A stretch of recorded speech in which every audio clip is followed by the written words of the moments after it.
Mafhungo nga Rofhiwa Tshikovhele.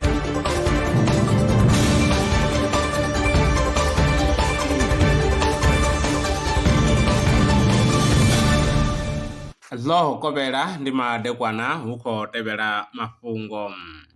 Tshigwada tsha vhorasaintsi tsho rangaho phanḓa nga vhasedzulusi u bva Yunivesithi ya Rutgers tsho wana uri leveḽe ya lwanzhe i khou gonya nga u ṱavhanya u fhira tshifhinga tshiṅwe na tshiṅwe miṅwahani ya zwigidi zwina yo fhiraho.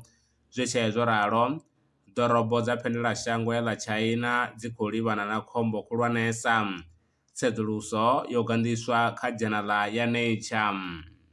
Kha bammbiri ya tsedzuluso yo anḓadzwaho kha dzhanala ya Nature Reviews Earth and Environment, vhorasaintsi vha ri hu na u gonya ha zwiimo zwa mutsho wo kalulaho kha ḽa Arctic kha miṅwaha ya 15 yo fhelaho. Sa tsumbo, mufhiso wo kalulaho wo gonya nga phesenthe dza 2. Tsedzuluso yo rangaho phanḓa nga North Carolina State University yo ḓisendeka nga data u bva kha modele wa kilima. A khou guma ngaurali mafhungo fhano kha Bellerano News muthelelesi. Arali una mafhungo ane vha tama ri tshi tevhelela, vha ri founela kha 083 861 2263. Maṅwe mafhungo ndi vhavhuyela nao tshifhingani tshiḓaho.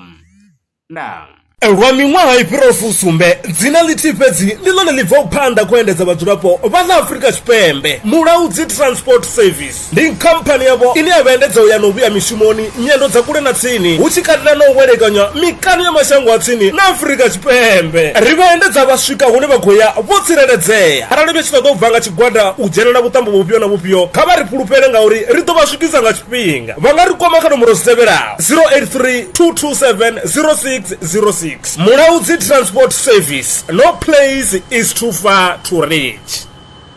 Zwino ri tshi khou amba vha nga vha sa ḓivhi uri masheleni a u tandulula thaidzo ine vha vha nayo vha ṱo a wana gai, vha songo tsha ṱwa vha tshi renga nga ṱhoho lini. Bellerano Brands I hanefha tsini na vhone, ri ḓo vha thusa u bva kha 500 u swika kha 4000 randa. Riṋe ri khou ṱoḓa tshiḽipi tsha muholo, khophi ya basa, 3 months bank statement na proof of residence. U bvapo tshelede I khou ṋamba ya dzheniswa nga murahu ha zwiminetse nyana. Kha vha rumele WhatsApp zwino 072 019 5843. Bellerano Brands ndi vha hadzimiswa masheleni vho ḓi ṅwaliselaho.